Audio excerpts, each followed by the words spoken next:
Hello YouTubers, welcome to this tutorial. Today I want to teach those who are beginning a very important concept when they want now to start playing. You've already learned your scales, you've already learned your basic chords in a couple of keys, and now you feel you want to venture into the field of doing simple songs. And how do you actually start? We start doing songs by actually practicing the chord progression. Now, what is a chord progression? A chord progression basically refers to the order in which the chords are following each other in a particular piece of music. Like we have several common chord progressions, but maybe the common one we can have is what is famously known as the gospel progression. That is the progression of 1, 5, 6, 4. Then it rotates. By the way, this tutorial is in the key of F sharp major.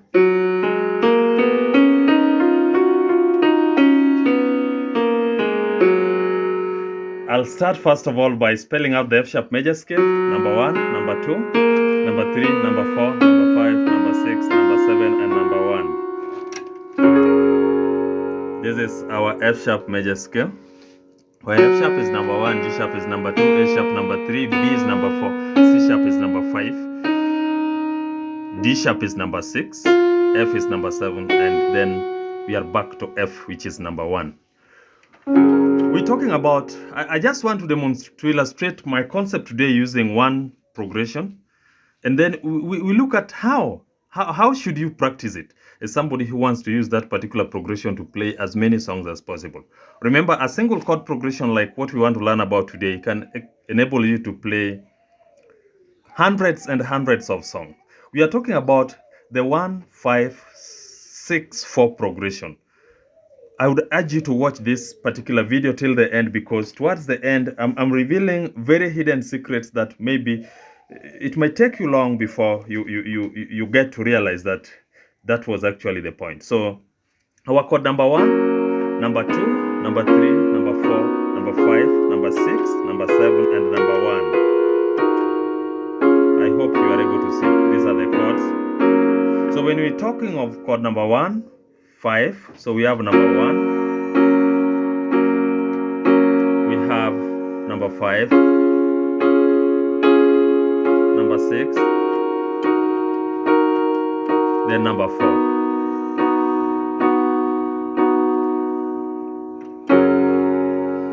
This video assumes that maybe later on towards the end you are able to follow the chord progression, the chord inversion, sorry for that.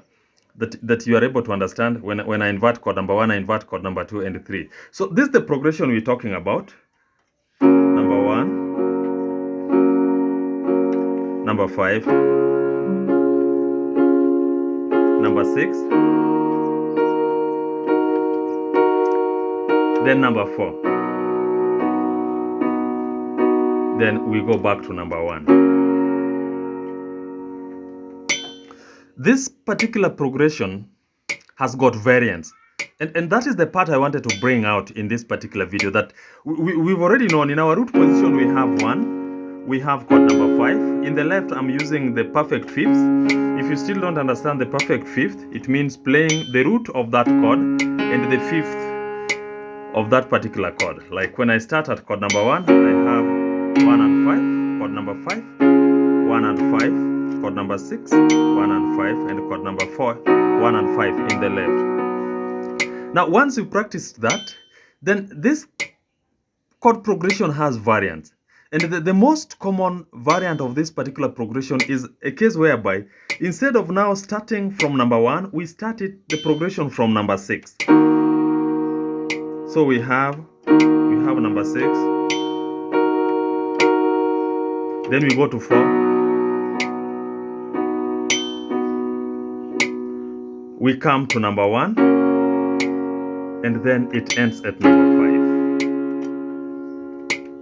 Now, when you are just starting to play the keyboard, when you talk of a 1, 5, 6, 4, and then now you bring in the variant of this, it might appear to you as a new chord progression, but indeed it is not. It is only that we're now having songs which are beginning at chord number 6 of this particular progression. So we have our 6, 4, 1, 5. for that particular variant. And then the final variant of this progression, the 1-5-6-4 that I wanted to teach you about today, is a case where now our chord now begins at chord number 4. Instead of beginning from 6 that we have seen, it now starts from 4. 4. We go to 1. It goes to 5. Then it goes to 6. And then the circle repeats. Now, if you practice this, then it becomes magic. And I would want you to use the progression. Like I have 1, number 1, number 5, 6. I end it at 4. That is for the first one. I'm using inversions now. Then we have the second variant that was beginning as chord number 6. Then we have this is number 6, 4, 1, then 5. And the last variant we've talked about is the variant that begins from number 4. It goes number 1. It goes to 5. Then back to 4. So, from a shallow point of view, you might think we are having totally 3 different progressions, while it is just one progression that we began with, which was at 1, 5, 6, 4. But it has different variants. So if you're beginning to play, I want you to start by practicing this simple progression that I've talked about here, because once you've perfected the progression given here, and then you've also perfected the other variants, you will be good to go and play those countless number of gospel songs that you normally see being sung in the church, and you are wondering, how on earth do I go about this? In our next tutorial, maybe I'll now introduce you to how do we actually play a song. You have already practiced your progressions, you've known the chord inversions, but how do we just start now and play the song in a manner that will glorify the name of our Lord? If this video is giving you some value, I would urge you to share this particular tutorial. Please share it out, like it, don't fail to comment, and if you haven't subscribed to my channel, please hit that subscription button so that I can be able to give you more free tutorials like what I have here. That is all we had today. Let's meet in the next tutorial when I bring you some good more stuff that can help you as a beginner keyboard player.